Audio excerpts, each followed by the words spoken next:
painting, so much of what you're doing is looking. You're constantly looking back at the subject and looking at your painting and going back and forth between the two. And in this plein air exercise today, I'm going to be having you work with a painted canvas, something you've painted long ago and no longer wish to keep. And we all have a lot of those around. My mom calls them frisbees. And instead of tossing them, what I like to do is use the rich paint that is in the underpainting and then look at my scene and lay in the foundation, the bones of the scene on top of the old painting. So part of why this is a good idea is that it allows you to just not have the fear of the white canvas. Another reason is that it just will enrich in little subtle ways the thin washes of color that we're moving forward with, and the final painting strokes that we do towards the end with surprises of color that can be really unplanned and wonderful.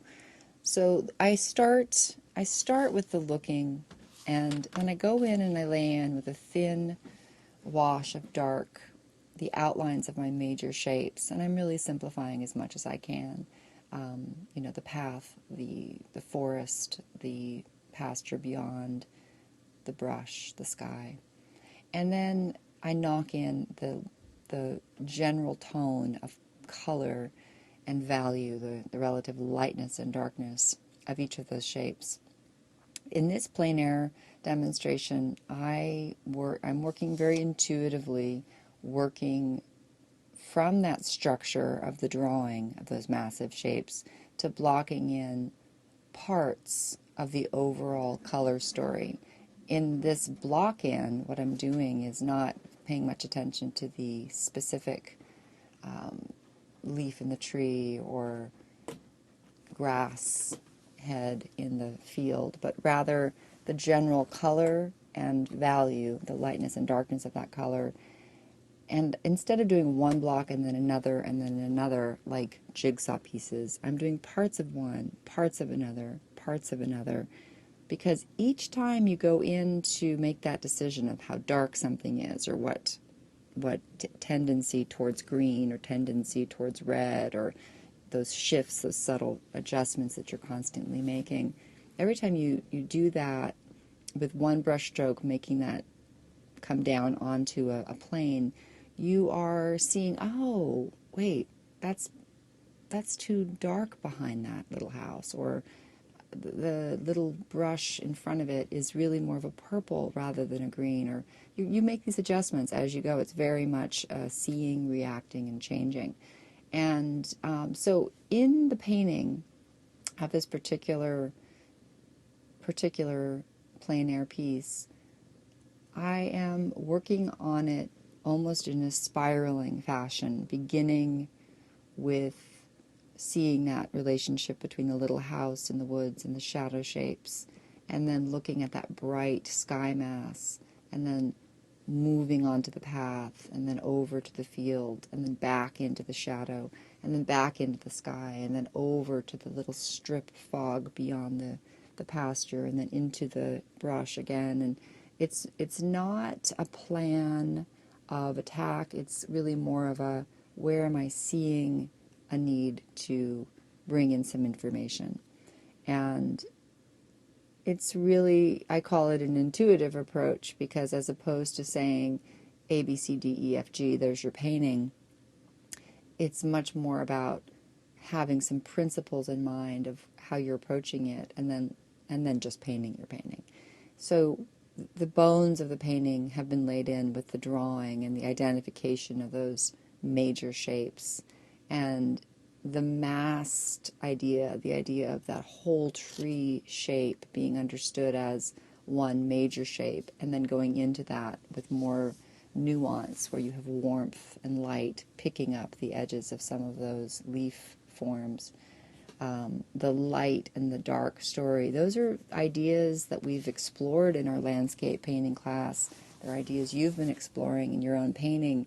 And so this painting is going back out into the field, painting from life in front of your subject with that history of approaching the landscape with that understanding under your belt. And this is really probably more than any other way how I approach plein air painting.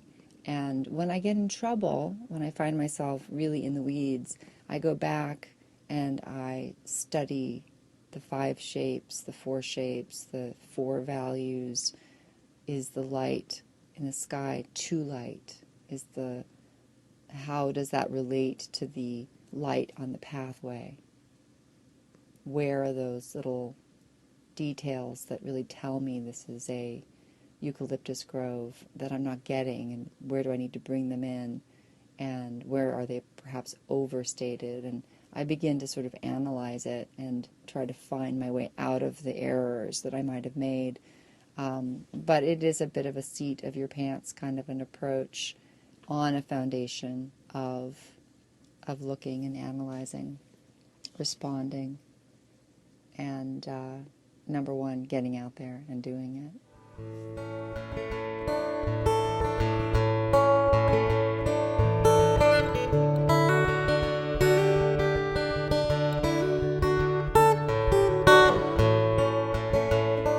Our biggest hesitation in painting plein air is to get out the door. You have to really do most of your work before you even climb into your car and drive off to where you're going to paint.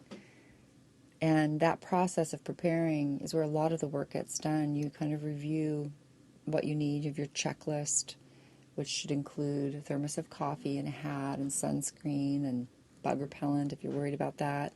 One of the blessings of painting in Big Sur is that we really don't have to deal with too much of that. But we do have, other elements, the wind that kicks in and the sun. You need to prepare your body for plein air painting as much as you need to prepare your art materials. And that process of preparation is also a time for your psyche to engage with this idea that you're just about to go out and do this thing. And then what often happens is you get out there and you feel the wind and you feel the sun, you hear the ocean crashing in the distance, and a deer wanders in, and there's not a soul to be seen, and it's just you and the path leading into the forest and the sea beyond. And it's kind of this awesome privilege to be able to go out and be in front of this and explore it visually and create something that gives you this moment in time.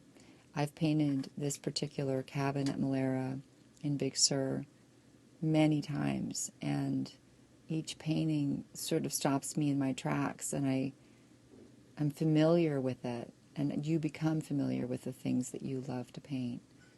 But it's always kind of a magic trick to me to see what will be claimed in the painting this time. And where will I find a new story to tell?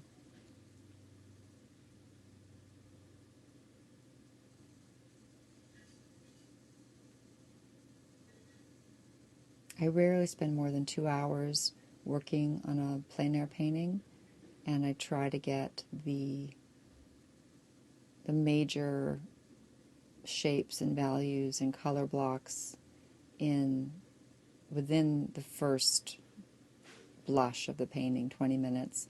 And sometimes that's really as far as I want to go, and then I'll move on. Those small details when you come back to just add that light on the top of the roof and say, this is enough.